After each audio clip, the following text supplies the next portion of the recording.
नमस्कार. आज आपण जळगाव जामोद येथील परगतील शेतकरी राजपूत भाऊ यांच्या शेतामध्ये आलो. भाऊंनी आपली निर्मल सीड्स कंपनीची 4341 हे बीटी कॉटन लावलेली आहे. तर नमस्कार भाऊ, तुमचं नाव सांगा. चंदर सिंग गंभीर सिंग राजपूत, जळगाव जामोद. जळगाव जामोद. हे आम्ही ना दवा वापरली. हे बिजवई जे आहे हे सगळ्या शेतकऱ्यांना हेच बिजवई पेरा.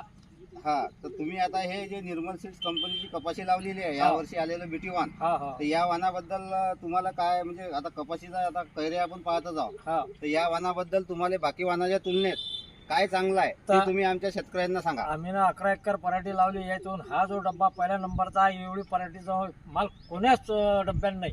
हा, म्हणजे 11 एकरात तुम्ही 6-7 डबे लावले, हा, म्हणजे 12-13 डबे लावले. 12-13 डबे लावले. पण हा जो माल आहे या पराठीले, इथला माल कोण्याच पराठीले नाही, कोण्याच म्हणजे डब्यात 12-13 डबे पैकी या डब्याले माल चांगला पहिल्या आहे. नंबरचा.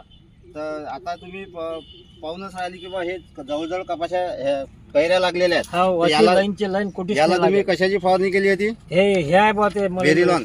हा, बेरिलॉन. हा, हे बेरिलॉनची तुम्ही कपाशीवर फवारणी केली, हा, त्यामुळे तुमच्या मस्त कपाशीला माल. कैऱ्या जवळजवळ लागल्या. मस्त पद्धत तर आता तुम्ही आमच्या शेतकरी बांधवांना हे कपाशी लावण्याबद्दल काय संदेश देऊ शकता?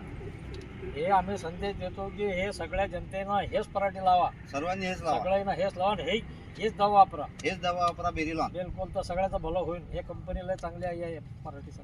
बरं बरं, धन्यवाद.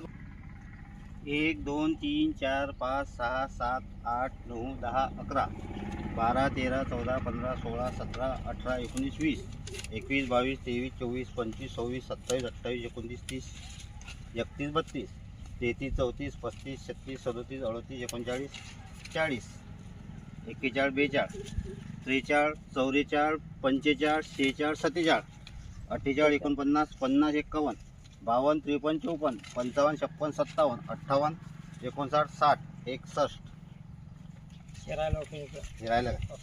61 62 63 64 65 66 67 68 69 70 71 72. तर शेतकरी मित्रांनो, आपण पाहतच आहोत की कपाशीला आपण 72 कैऱ्या मोजलेल्या आहेत. तर भाऊचं असं म्हणणं आहे की सर्व हा, फुलपाती अलग आहे. फुलपाती अलग आहे. भाऊचं असं म्हणणं आहे की सर्व शेतकऱ्यांनी हेच कपाशी लावायला पाहिजे. धन्यवाद.